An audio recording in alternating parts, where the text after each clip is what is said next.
नमस्कार बच्चों, स्वागत है आप सभी के आपके अपने YouTube चैनल पर। ओके बच्चों, आज हम लोग हल करने वाले हैं न्यूमेरिकल्स, जो आपके एनसीईआरटी एग्जाम्पल का 2.6 है। ओके, चलिए हल करते हैं, क्योंकि इसके प्रीवियस क्लासेज में हमने आरएलबीपी क्या होता है उसका व्यंजक प्राप्त किया था, और आरएलबीपी एंड मोलर मास में रिलेशन क्या होता है इसको भी फाइंड आउट कर सकते हैं।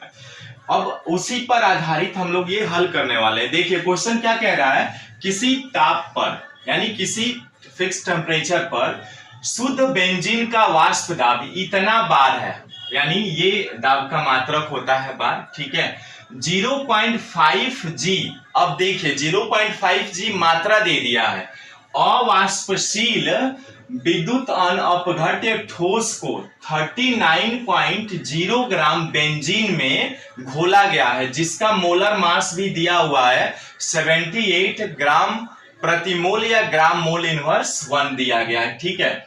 प्राप्त विलयन का वाष्प दाब, अब जो विलयन बन रहा है ना बच्चों, उसका वाष्प दाब वेपर प्रेशर इतना दिया हुआ है। तो पूछ रहा है कि जो विलेय अवाष्पशील ठोस आपने मिलाया है बच्चों, उसका मोलर मास कितना होगा, ये हमें बताना है, ठीक है। अब आइए समझते हैं इसको एक चित्र के माध्यम से। देखिए यहां पर एक टेम्परेचर पर क्या किया इन्होंने, यहां पर इसमें बेंजीन मिला दिया, ठीक है, यानी ये इसमें बेंजीन के अणु है बच्चों, ठीक है, क्या है C6H6 बेंजीन हो गया का वाष्प दाब, यानी अब इस बेंजीन में क्या मिला रहे हैं, अवाष्पशील ठोस मिला रहा है, ठीक है। इस बेंजीन में अवाष्पशील ठोस भी मिला दिया गया, अवाष्पशील ठोस मिला दिया गया, ठीक है, जो इसमें विलयन तैयार हुआ, इन दोनों का हो गया। अब चूंकि यहां पर जिस ठोस को मिलाया गया है ना, उसकी मात्रा कितना दिया हुआ है, यानी अवाष्पशील ठोस, यानी ये विलेय है ना, तो यहां पर इसकी मात्रा दिया हुआ है 0.5 ग्राम, ठीक है, और इसका वाष्प दाब, बेंजीन का वाष्प दाब है 0.850 बार है, ठीक है, ये दे दिया है। उसके बाद आपको बेंजीन का मोलर मास भी दे दिया गया। तो पूछ रहा है आपसे कि इन दोनों को मिलाने के बाद जो विलयन तैयार हो रहा है ना बच्चों, उसका वाष्प दाब ये दे दिया है, ठोस का मोलर द्रव्यमान निकालना है। यानी यहां पर जब आपने क्या किया था, तो शुद्ध वाष्प दाब यानी P1 नॉट बराबर दिया हुआ है ना, देखिए कितना दिया हुआ है, 0.850 बार दे दिया गया, ठीक है। अब उसके बाद देखिए ये 0.5 जी ग्राम अवाष्पशील विद्युत अपघट्य ठोस है, यानी W1 तो उसका होगा, W2 का मान दिया हुआ है कितना, 0.5 ग्राम दे दिया गया, ठीक है। अब उसके बाद बेंजीन की मात्रा भी दे दी गई है, यानी W1 बेंजीन की मात्रा है 39.0 ग्राम, ठीक है, और मोलर मास भी दिया हुआ है, यानी डेम1 बराबर दे दिया है 78 ग्राम मोल इनवर्स 1, ठीक है। अब पूछ रहा है विलयन का वाष्प दाब, यानी P1 का मान भी दे दिया है आपको कितना, 0.845 बार, ठीक है। मोलर मास निकालना है, यानी M2 का मान निकालना है आपको, क्योंकि आप जानते हैं इस फार्मूला पे कि P1 नॉट माइनस P1 बटे P1 not is equal to होता है क्या, देखिए अब यहां पर X2 होता है, और X2 का मान आपने क्या निकाला था ना W2 बाई M2 गुणे यहां पे क्या हो जाएगा M1 बाई W1, ये फार्मूला आपने निकाला था इनके रिलेशन के बीच। अब देखिए इसमें से हमें M2 का मान निकालना है ना, W2 का मान दिया हुआ है, M2 का मान निकालना है, M1 का भी मान दिया है, W1 का भी मान दे दिया है। अब रख दीजिए, आसान हो जाएगा, कैलकुलेट करके आंसर ला देना है, ठीक है।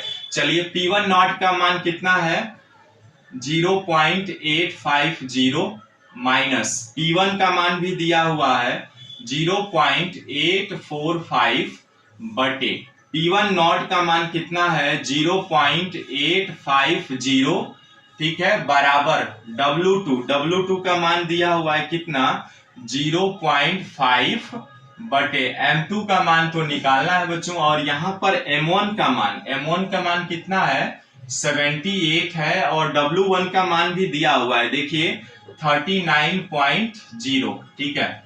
अब देखिए यहां तक कोई दिक्कत है नहीं है ना। समझिए क्वेश्चन को, कह रहा है कि किसी ताप पर शुद्ध बेंजीन का, यानी शुद्ध बेंजीन का वाष्प दाब दे दिया P1 नॉट, ठीक है, 0 पॉइंट इतना, 0.5 ग्राम अवाष्पशील विलेय मिलाया था आपने, तो उस विलेय का जो मात्रा है यानी W2 की मात्रा दे दिया गया, कितना देखिए 0.5 ग्राम, ठीक है। वैसे ही अब देखिए बेंजीन जो कि शुद्ध विलायक का काम कर रहा था उसकी भी मात्रा दे दी गई है, यानी W1 की मात्रा, ये ध्यान दीजिएगा, W1 W2 नहीं तो गलती हो सकती है कैलकुलेशन में, ठीक है।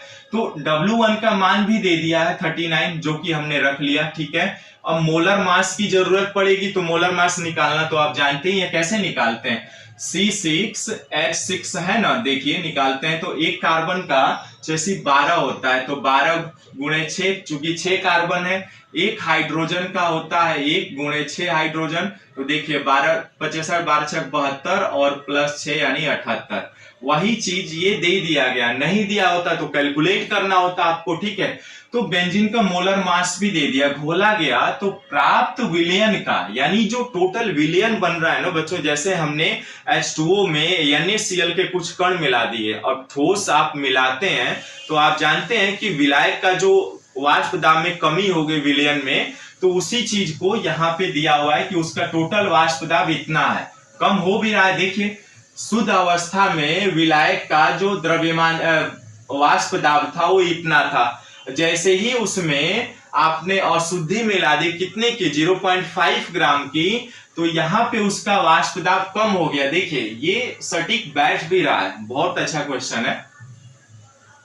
तो कह रहा है ठोस का मोलर मास बता दीजिए, यानी M2 का मान निकालना है हमको, आइए कैलकुलेट करके निकालते हैं, ठीक है। समझ में आ गया, कैलकुलेट कर दीजिए। अब ये 0.850 में से इसको घटाएंगे तो ये आ जाएगा 0.005 आ जाएगा, बटे 0.850 आएगा, बराबर ये 39 एकम 39 और 39 दूना 78 होता है, तो ये मल्टीप्लाई कराएंगे तो 5 में 2 का 10, और चूंकि एक अंक के बाद दशमलव लगा लेंगे 1.0 बाई M2, ठीक है। अब त्रिय गुणा करा लेंगे, है ना, यानी M2 गुणे इतना 0.005, ठीक है, बराबर हो जाएगा, एक में इसका गुणा होगा तो इतना ही आएगा, 0.850 ही आएगा, ठीक है ना।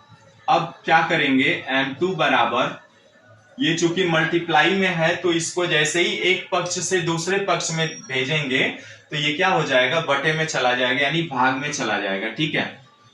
यानी 0.850 बटे 0.005 हो जाएगा, ठीक है। अब देखिए 3 अंक के बाद ऊपर भी दशमलव, 3 अंक के बाद नीचे भी दशमलव, या 1000 से मल्टीप्लाई करा देता हूं मैं, तो ये आ जाएगा आपका 850 और नीचे आ जाएगा 5, ठीक है। 5 से भाग दीजिए तो 5 एकम 5, 3 बचा 35, 5 सत्ते 35 और 5 शून्य 0, यानी M2 का जो मान आएगा बच्चों 170 ग्राम मोल इनवर्स 1 आएगा, और यही आपका आंसर होगा। मिला लीजिए आया है कि नहीं, इतना देखिए तो एनसीईआरटी बुक में आपका आया है, ठीक है। तो इतना आएगा आपका M2 बराबर 170 ग्राम प्रति मोल या ग्राम मोल इनवर्स 1। ये फार्मूला थोड़ा आपको ध्यान रखने होंगे, ठीक है। बाकी चीजों को पढ़ करके आप आसानी से, यदि आपने कॉन्सेप्ट वाली वीडियो नहीं, थ्योरी वाली वीडियो नहीं देखी है, प्लेलिस्ट में अवेलेबल है, आप वहां देखिए और सवाल आप आसानी से हल कर सकते हैं चुटकियों में, ठीक है। तो रिक्वेस्ट करूंगा, नमस्कार।